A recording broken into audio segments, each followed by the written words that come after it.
Ẹ kú dédé wòyí o. Ìròyìn lérèfé ni mo mú wá sí etí ìgbọ́ yín láti ẹnu ọmọ yín ìyáàfin Lydia Ọbọ́fálẹ́yẹ.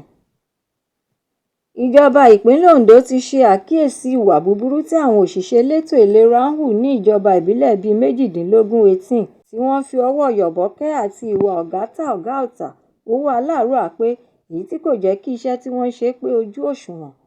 Àjọ ìjọba ìpínlẹ̀ Ondo tí ó ń rí sí ìdàgbàsókè ètò ìlera alákọ̀ọ́bẹ̀rẹ̀ Ondo State Primary Health Care Development Agency wá sọ jáde síta pé iṣẹ́ tí oníkálukú òṣìṣẹ́ elétò ìlera bá ń ṣe ni yóò sọ bóyá irú òṣìṣẹ́ náà yóò tẹ̀síwájú tàbí àwọn yóò fi ọ̀nà ilé rẹ̀ hàn. Akọ̀wé pátápátá ti àjọ yìí Dókítà Francis Akànbíẹ̀mú ni ó ṣe àtẹ̀jáde ọ̀rọ̀ yìí síta ní ọjọ́ Ìsinmi nígbà tí ó ń bá àwọn adarí iléeṣẹ́ elétò ìlera alákọ̀ọ́bẹ̀rẹ̀ ní ìjọba ìbílẹ̀ 18 tí agbègbè ìpínlẹ̀ Ondo náà ṣe ìpàdé. Akànbíẹ̀mú wá fojúro sí àwọn òṣìṣẹ́ elétò ìlera bí wọ́n ṣe ń ṣiṣẹ́ gẹ́gẹ́ bí ẹni pé kò sí ẹnìkan tí yóò mú wọn. Ó wá sọ ní pàtó wípé ọwọ́ tí wọ́n fi fún àwọn ènìyàn ní abẹ́rẹ́ àjẹsára kù díẹ̀ káàtó.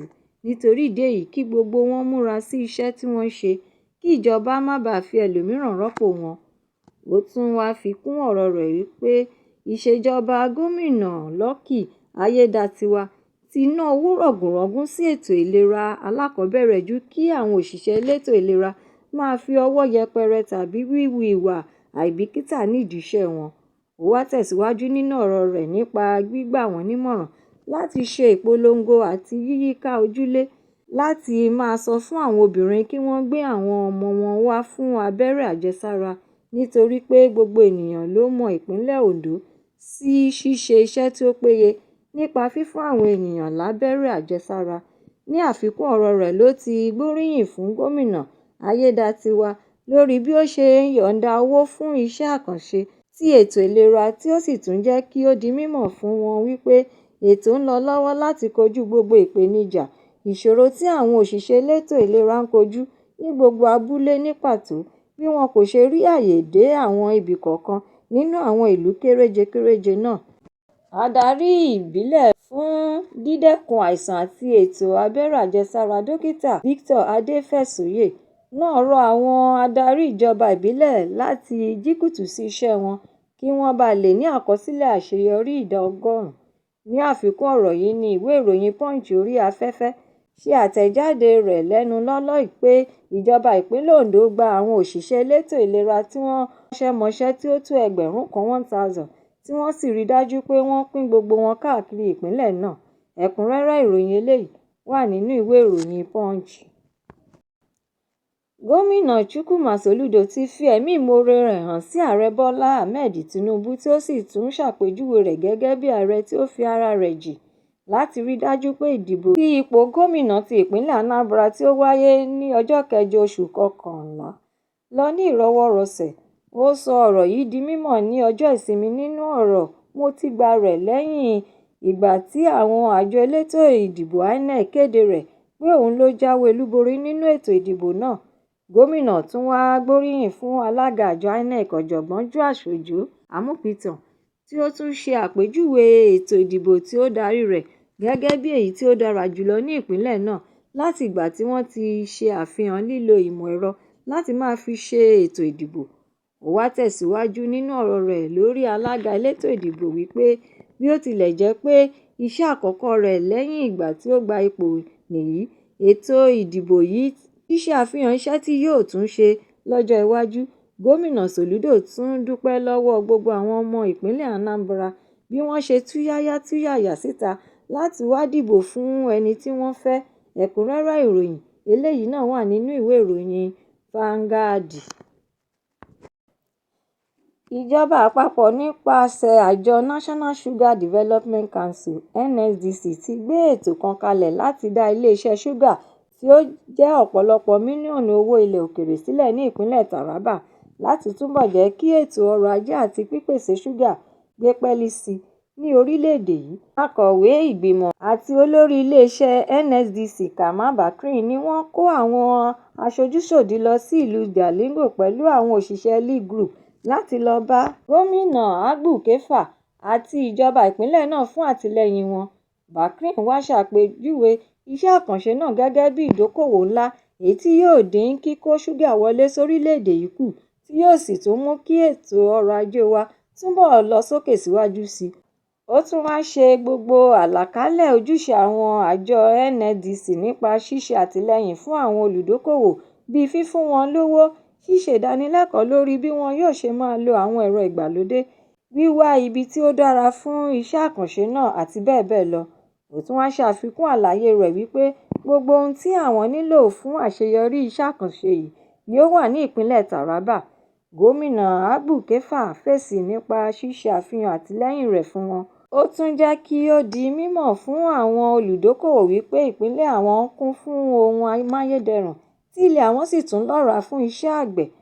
Ó wá parí ọ̀rọ̀ rẹ̀ wípé ètò ààbò tó péye ti wà ní ìpínlẹ̀ náà. Nítorí ìdí èyí, òun túbọ̀ ń rọ gbogbo àwọn oníṣòwò káàkiri orílẹ̀-èdè àti àgbáyé kí wọ́n wá dá ilé-iṣẹ́ sílẹ̀ ní ìpínlẹ̀ àwọn. Ẹ̀kúnrẹ́rẹ́ ìròyìn eléyìí náà wà nínú ìwé ìròyìn Daily Post. Àwọn ọmọ ìlú Ìlobù, olú ilé ìjọba ìbílẹ̀ Ìrépọ̀dùn ti rọ ìjọba àpapọ̀ láti sọ olóògbé Lieutenant General Taoreed Lagbaja, ọ̀gá àgbà pátápátá àná fún iléeṣẹ́ ológun, di akọni mánigbàgbé ní ìlú rẹ̀ lẹ́yìn ọdún kan tí ó papòdà.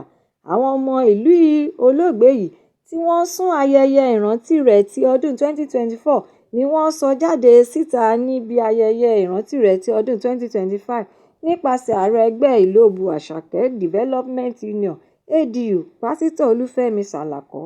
Nínú ọ̀rọ̀ tí Sàlàkọ́ sọ ló ti ṣe àfihàn rẹ̀ wípé kò sí ohun àtọ́kasí wípé ìlú àwọn ni ẹni ńlá, ènìyàn pàtàkì Lágbájá ti jáde wá, ẹni tí ó sì tún ti ṣe gudugudu méje yàyà mẹ́fà fún ìpínlẹ̀ àti orílẹ̀-èdè yìí lápapọ̀. Nítorí ìdí èyí ni àwọn ṣe ń fẹ́ kí ìjọba àpapọ̀ ṣe ohun mánigbàgbé lórúkọ rẹ̀.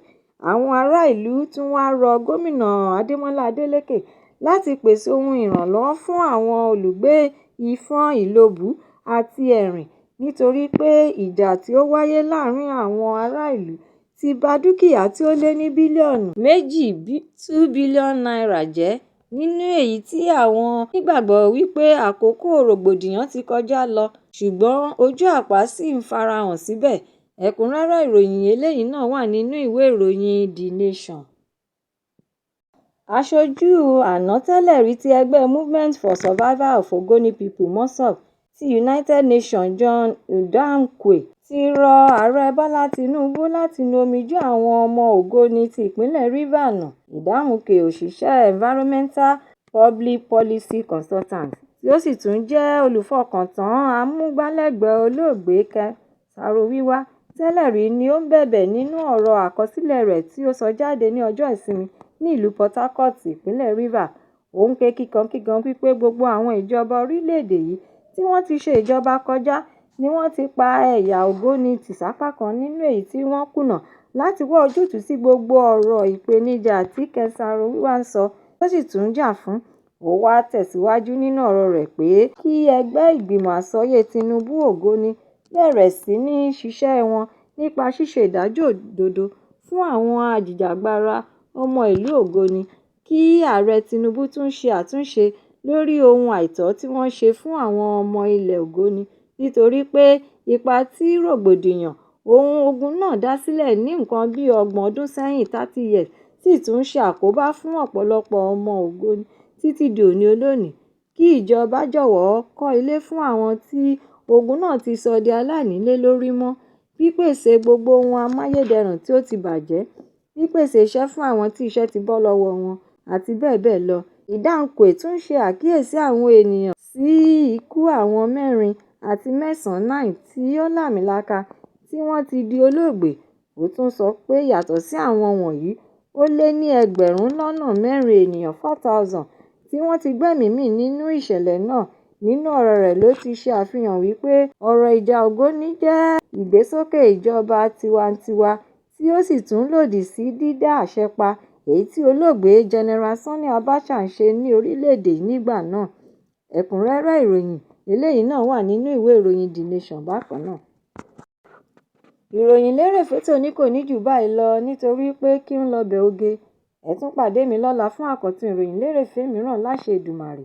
Ẹ má ṣe aláìlọ́ kàn sí YouTube channel Ìròyìn Lérèfé kí ẹ jọ̀wọ́ kí ẹ bá mi subscribe kí ẹ sì tún bá mi fi èròǹgbà yín ránṣẹ́ sórí rẹ̀ kí ẹ bá lè ní àǹfààní láti máa gbádùn ìròyìn lérèfé síwájú àti síwájú sí i. Ẹ ṣé mo dúpẹ́ tí ẹ̀ ń tẹ́tí gbọ́ mi nígbà gbogbo. Ó dàbọ̀.